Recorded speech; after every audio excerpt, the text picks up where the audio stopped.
Now on to today's market movers with easy to follow futures and options trades from CME Group.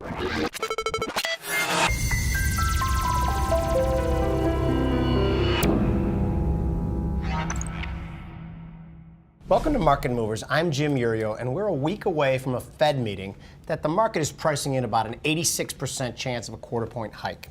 We're looking at using weekly 10-year options to hedge event risk or create additional exposure.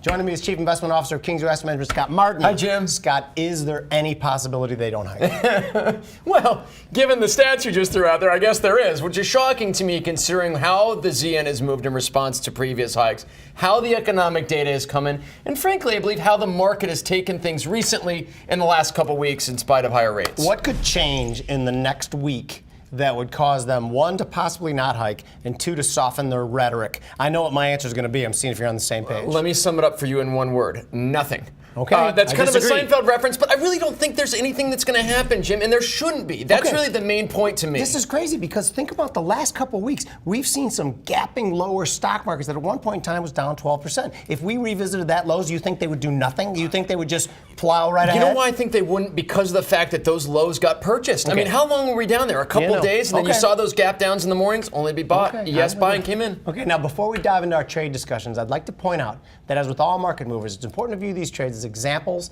that allow you to see different ways to use futures and options products to either manage risk or create additional trade opportunities, not as trade recommendations or advice. Price and movements will vary in the markets. The June ZN contract, when we priced it out, was trading 120.05, Scott. So the ZN has gone crazy in the last few months, as you mentioned, and it's kind of settled down a bit here. I think things have calmed down. I think cooler heads have come into the marketplace, both on the buy and sell side, and maybe help the ZN at least release some of that vigor that it had for the last, say, few months into, like, say, March. So, Jim, specifically today, this is an interesting look at things. I'm looking at the week 5 March trade on the ZN, specifically the 120.5, 121 call spread, selling it, my friend, for good, 9 okay. ticks. Yes, expires on March 29th. The underlying you mentioned was 120.05. It expires really relatively quickly. It's only a couple week trade, and this is when I usually like to look at the charts and figure, okay, where is some resistance here? I believe that's at the 20-day moving average, which you can see in the charts, and the fact that I don't mind taking in premium if it's a short-dated trade. So in this case, since it's the same month,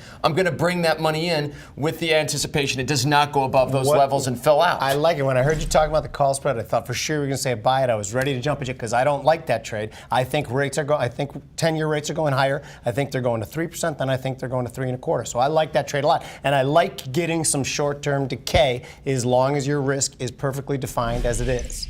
Now I'm looking at buying the week 5, so I'm directionally the same way as you. Looking at buying the week 5 March 119.5, 119 put spread for 7 ticks. It expires March 29th. Underlying contracts trading 120.05, like we said. It risks the 109 you put up to make a potential 390. Go. Yeah, and so it's same expression like you mentioned, just different ways to do it.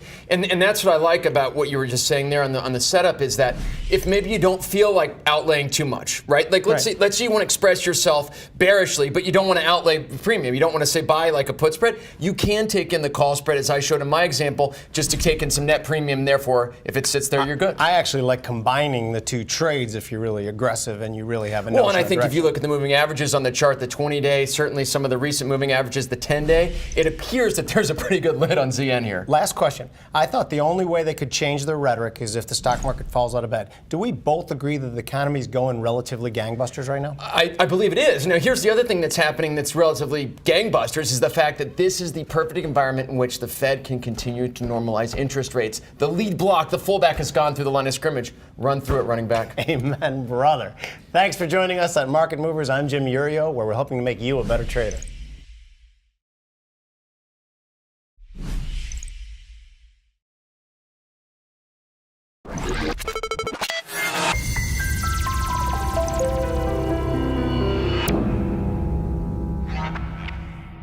Check out businessfirstam.com to find out where to see our entire show. And don't forget to like, follow, and share Business First AM.